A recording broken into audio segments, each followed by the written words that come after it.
ఒక్కసారి కొమ్మూరి గోల్డ్ కి కాల్ చేయండి. తాకట్లో ఉన్న మీ బంగారాన్ని విడిపించి మార్కెట్ ప్రైస్ కి వాళ్ళు కొనుక్కుని మిగతా డబ్బులు మీకు ఇచ్చేస్తారు. నమస్తే, వెల్కమ్ టు మనం టీవీ. నా పేరు వలి. ఇరాన్ వర్సెస్ ఇజ్రాయెల్ ఈ వార్ చాలా భీకరంగా జరుగుతోంది. అంటే అమెరికా పట్టు వదలట్లా ఇరాన్ని ఏదో రకంగా తన గుప్పిట్లోకి తెచ్చుకోవాలని చెప్పి ప్రయత్నం విపరీతంగా చేస్తుంది. కానీ తన వల్ల అయితే ఇప్పటికైతే కావట్లా. ఎందుకంటే ఇరాన్ ఈ స్థాయిలో కొడుతుంది, గల్ఫ్ దేశాల మీద ఈ విధంగా విరుచుకుపడుతుందని చెప్పి ట్రంప్కి కూడా అర్థం కానటువంటి పరిస్థితుంది. ఊహించలా ట్రంప్ కూడా మదన పడతా ఉన్నాడు. ఇంకా ఇరాన్ని ఎట్లా దెబ్బ కొట్టాలి, అండర్ గ్రౌండ్లో ఉన్నటువంటి అత్యాధునిక డ్రోన్లు క్షిపణి వ్యవస్థల్ని ఏ విధంగా తుదముట్టించాలని చెప్పి తల బాదుకుంటున్నాడు డొనాల్డ్ ట్రంప్. కానీ ఇంకా పూర్తి స్థాయిలో ఇరాన్ చేజిక్కించాల. వాళ్ళ సుప్రీం లీడర్ ఖమేనీ చనిపోయిన తర్వాత ఇరాన్ రెవల్యూషనరీ గార్డ్స్ కార్ప్స్ వాళ్ళ టీము ఏదైతే భద్రతా బలగాల కూటమి అద్భుతంగా వాళ్ళు పోరాటం చేస్తూ ఉన్నారు. విజయమో వీర స్వర్గమో మా సుప్రీం లీడర్లు లేనప్పుడు ఇంకా మాకు ప్రాణాల మీద ఆశ ఏంటన్న స్థాయిలో వాళ్ళు విరుచుకుపడతా ఉన్నారు. అమెరికాకి సపోర్ట్ చేశారని గల్ఫ్కు సంబంధించిన దేశాల మీద, వాళ్ళ ఎయిర్ బేసెస్ మీద, అమెరికా కాన్సులేట్ కార్యాలయాల మీద విపరీతంగా డ్రోన్ దాడులు జరుగుతున్నాయి. చాలా నష్టం అనేది జరుగుతోంది. మరోవైపు ఇజ్రాయెల్ మీద కూడా విరుచుపడుతుంది. అటు ఇజ్రాయెల్ నుంచి కూడా పెద్ద స్థాయిలో ఇరాన్ని తుదముట్టించే కార్యక్రమం చేస్తున్నారు. టెహరాన్ కావచ్చు, బుషరన్ కావచ్చు, ఇలాంటి పట్టణాల మీద విపరీతంగా దాడులు కొనసాగుతున్నటువంటి సిచ్యువేషన్ ఉంది. కానీ ఇక్కడ హర్మూజ్ జలసంధి కూడా ఇరాన్ మూసివేయడంతో చమురు అట్నుంచి ఇక్కడేం రావట్లా. ఇక్కడ ఈ చమురు రాకపోయేసరికి మరికొన్ని దేశాల మీద తీవ్రమైనటువంటి ఒత్తిడి పెరుగుతోంది. అసలు యుద్ధం ఆగే విధంగా ప్రయత్నం చేయాలని చెప్పి ఒక చర్చ అయితే వినిపిస్తోంది. కానీ అమెరికా మాత్రం వింట్లా. ఇరాన్ మేము చర్చలకు సిద్ధమని ప్రకటించినా సరే అమెరికా మాత్రం ముందుకు రానటువంటి పరిస్థితి ఉంది. ఎందుకంటే చర్చలు వచ్చినాయి అనుకోండి, చర్చలు వస్తే మళ్ళీ అక్కడ వాళ్ళు సుప్రీం లీడర్ని కొత్త వాళ్ళని ఎన్నుకుంటారు, కొంచెం సామరస్యపూర్వకంగా అయిపోతుంది. కానీ ఇంత యుద్ధం చేసే ఉపయోగం ఏంటి? ఇరాన్ పూర్తిగా నా హస్తగతం కావాలి కదా. ఇరాన్లో ఉన్నటువంటి ఆ సహజ వాయువు నిక్షేపాలన్నీ కూడా, ఖనిజ నిక్షేపాలన్నీ కూడా, ఈ చమురు నిల్వలన్నీ కూడా నా చేతిలోకి రావాలని కదా ఆయన కోరుకుంటున్నాడు.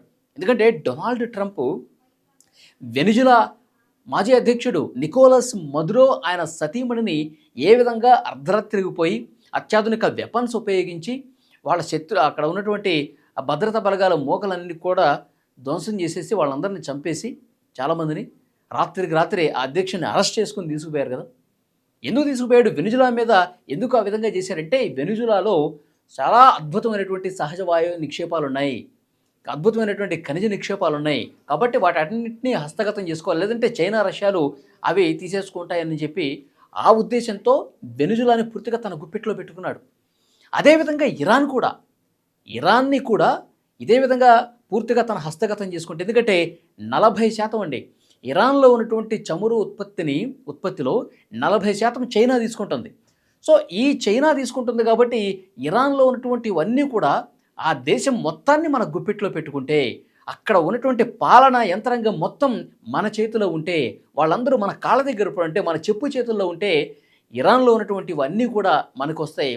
అప్పుడు ఈ చైనా కావచ్చు, ఇంకో భారత్ కావచ్చు, ఇంకో కంట్రీ కావచ్చు, అందరినీ కూడా మన కాళ్ళ బేరానికి తీసుకురావచ్చు, మన కంట్రోల్లో ఉంటారు, మన శత్రువులు మన కంట్రోల్లో ఉంటారని చెప్పి ఇలాంటి ఉద్దేశంతో డొనాల్డ్ ట్రంప్ వ్యూహంగా కనిపిస్తుంది. అందుకే ఇరాన్ చర్చలకు వస్తామన్నా సరే, లేదు చర్చలు టైం అయిపోయింది, మీరు సమయం మించిపోయింది, ఇక చేసేదేమీ లేదు, యుద్ధమే ఇంకా అసలు యుద్ధం ముందుంది, ఇంకా అత్యాధునికమైనటువంటి డ్రోన్లు కావచ్చు, మిసైల్స్ కావచ్చు, B-2 బాంబర్స్ కావచ్చు, ఇవన్నీ కూడా మేము ఇంకా బయటకు తీయలేదు, బయటకు తీస్తే ఇరాన్ పూర్తిగా సర్వనాశనం అయిపోతుంది, ఇప్పటికే టాప్ లీడర్స్ అందరినీ కూడా ఖతం చేసేసాం, ఇక పూర్తిగా ఇరాన్ అల్లకల్లోలమే అని ట్రంప్ మాట్లాడుతున్నటువంటి పరిస్థితి.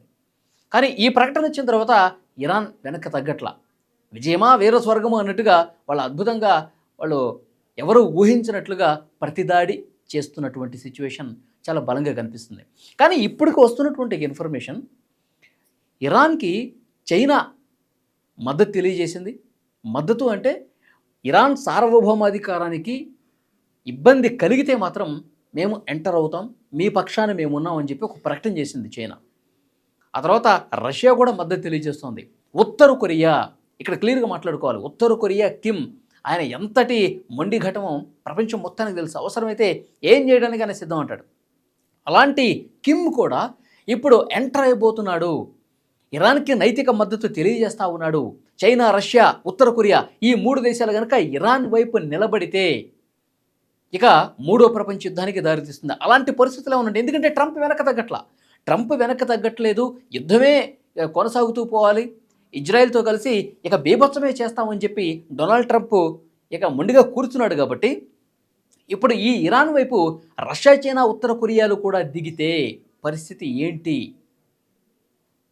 ఎందుకంటే ఇరాన్కి ఇప్పటికే ఆల్రెడీ లెబనాన్లో ఉన్నటువంటి హెజ్బొల్లా దళం కావచ్చు, తర్వాత గాజాలో ఉన్నటువంటి హమాస్ కావచ్చు,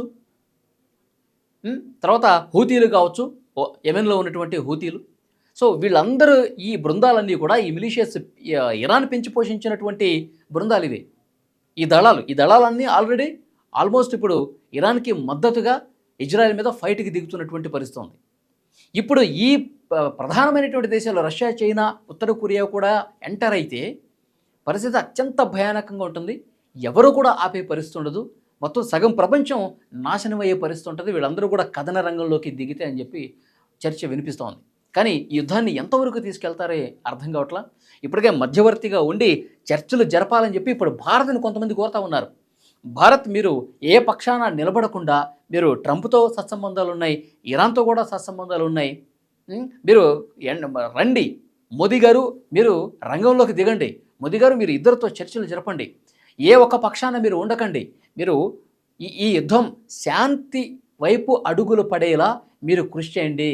మీరు మాస్టర్ మైండ్తో ఆలోచిస్తారు. మీరు ప్రపంచ నాయకుడు, గ్లోబల్ లీడర్స్లో టాప్ 1 ప్లేస్లో మీరున్నారు. కాబట్టి మీరు డెఫినెట్గా మీరు రంగంలోకి దిగి ఈ యుద్ధాన్ని ఆపండి అని చెప్పి చాలామంది ప్రపంచ దేశాల అధినేతలు రిక్వెస్ట్ చేస్తున్నటువంటి పరిస్థితి ఉంది. ఎందుకంటే అన్ని దేశాలు ఇప్పుడు వీళ్ళ యుద్ధం వల్ల వీళ్ళిద్దరే ఇబ్బంది పడరు, వీళ్ళిద్దరే నష్టపడరండి. మొత్తం ప్రపంచంలో చాలా దేశాలు ఎఫెక్ట్ అవుతాయి. ఎందుకంటే విపరీతంగా రేట్లు పెరిగే అవకాశం ఉంది. చమురు ఆగిపోయింది. చమురు ఒకవేళ ఆగిపోతే దాని మీద సంబంధం ఉన్నటువంటి అనేక రంగాలు కూడా పూర్తిగా కుదేలైపోతాయి. ఆయా దేశాల్లో ఉన్నటువంటి ప్రజలు కూడా నరకయాతన అనుభవించాల్సిన పరిస్థితి, అన్ని రేట్లు పెరిగిపోతాయి. కాబట్టి అది జరగకుండా ఉండాలంటే శాంతి వైపు పయనించాలి. సో దానికి అడుగులు పడే విధంగా ప్రధాని మోదీ గారు కృషి చేయాలని చెప్పి ఇలాంటి విజ్ఞప్తులు వస్తూ ఉన్నాయి. చూద్దాం నెక్స్ట్ ఏం జరగబోతుందో. నిజంగా ప్రపంచ యుద్ధం అనేది గతంలో ఎలాంటి చేదు జ్ఞాపకాలు మిగిల్చిందో మనం చూసాం. మళ్ళీ ఇంకొక ప్రపంచ యుద్ధం వస్తే చాలా కష్టమవుతుంది పరిస్థితి. సో డెఫినెట్గా ప్రాణాలు పోవటమే తప్ప యుద్ధం అనేది ప్రాణాలు పోయి ఆర్థికంగా, సామాజికంగా అంతా నష్టమే వస్తుంది తప్ప దానివల్ల ఒక్క రూపాయి కూడా లాభం అనేది ఉండదు. అందరికీ తెలిసిన విషయమే. కాబట్టి శాంతి వైపు పయనించాలని చెప్పి కోరుకుందాం. ప్రధాని మోదీ గారు సో డెఫినెట్గా ఆ చర్చల వైపు అడుగులు వేయాలని చెప్పి కోరుకుందాం. ప్రపంచ శాంతి జరగాలని చెప్పి మనం కోరుకుందాం. ఈ వీడియో మీద తప్పకుండా మీ అభిప్రాయాన్ని కూడా కామెంట్ రూపంలో తెలియజేయండి. Thank you very much.